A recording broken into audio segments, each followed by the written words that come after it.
Hi friends, ఇక అన్నం కూడా మగ్గిపోయింది చూడండి. ఇలా లోపలికి వెళ్తే మగ్గనట్టు మగ్గిపోయింది. ఇద్దరు మనుషులకే కదా, చిన్న తప్ప. ఇందాక కూడా డబ్బా అన్నం ఉండండి, పులిహోర చెప్పలేదు, దీనిలో చెప్తున్నాను.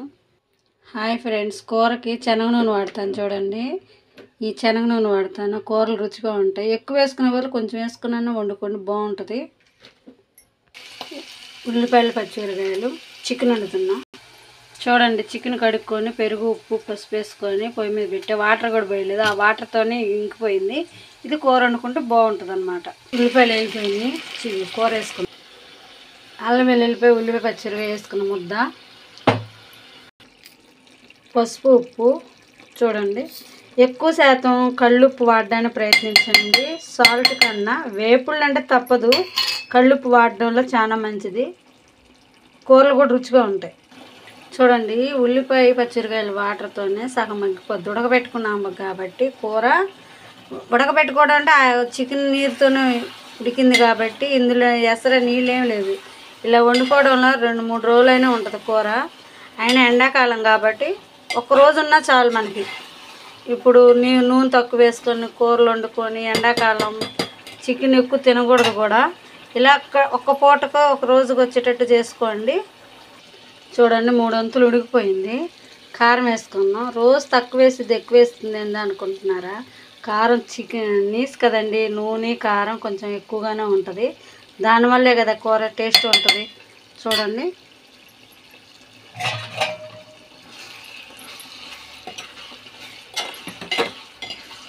దీన్ని ఇంకో 10 నిమిషాలు మగ్గబెట్టుకుంటే వాటర్ వేసుకోకుండా కూర సరిపోద్ది. పొడి మసాలా వేసుకుందాం. ఎక్కువ ఎందుకు వేస్తున్నారు అనుకుంటారేమో, గుజ్జు కోసం. ఇవే కదా, నేను కొబ్బరి వేయను. కొబ్బరి వేస్తే కొంచెం గ్యాస్ ట్రబుల్ వస్తుంది కాబట్టి చప్పదనం వచ్చింది కూర. నేను వీటిలోనూ కొబ్బరి తక్కువ వేయడం కూరల్లో కూడా. ఇలా కూర చూడండి, 10 నిమిషాలు, పావు గంటలో అయిపోయింది మీకు కూర.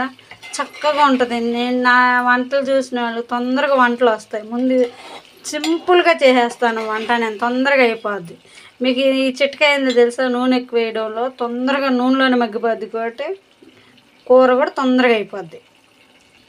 కొత్తిమీర వేసుకున్నాం. కొంచెం వడిలింది, ఎండాకాలం కదా, ఇప్పుడే చూసాను. కూర చూడండి, ఒకవేళ ఉడకలేదు ముక్క అనుకుంటే ఇన్ని నీళ్ళు పోసుకుంటే చాలు. నాకైతే ఉడికింది. మీకు ఒకవేళ కుదరలేదు అనుకున్నప్పుడు ఒక చుక్క ఇన్ని నీళ్ళు పోసుకుని అంటే బాగా ఎగిరేటట్టు ఉంచుకోవాలి. కూర అయిపోయింది చూడండి. ధనియాల పౌడర్, అది మసాలా పౌడర్ అన్నాను నేను. ధనియాలు ఎక్కువ వేసుకుంటా, ఇంతకుముందు కూడా చెప్పా. చక్కాలం తక్కువ వేసుకుంటా కానీ కొంచెం ఎక్కువ వేసుకుంటాను అనమాట. కూర అయిపోయింది చూడండి, సన్న సగ మీద పెట్టుకున్నాను. మొత్తం పావు గంటలు అయిపోయింది కూర. చూడండి, ఇంకా ఇలా ఉంచేసుకుంటే కట్టేయంగానే దగ్గర అయిపోద్ది. ఇంకా చాలు. ఇది 2 రోజులైనా ఉంటుంది కూర. ఇందులో ఎసరు ఎక్కడా లేదు కాబట్టి లైక్ చేయండి, షేర్ చేయండి, సబ్స్క్రైబ్ చేయండి. Thank you friends. And like చేయట్లేదు ఫ్రెండ్స్, లైక్ చేయండి, వేరే వాళ్ళకి పంపించండి, షేర్ చేయండి. Thank you friend. 10 మంది చూస్తారు కదా, లైక్లు వస్తాయి కదా. Thank you friend.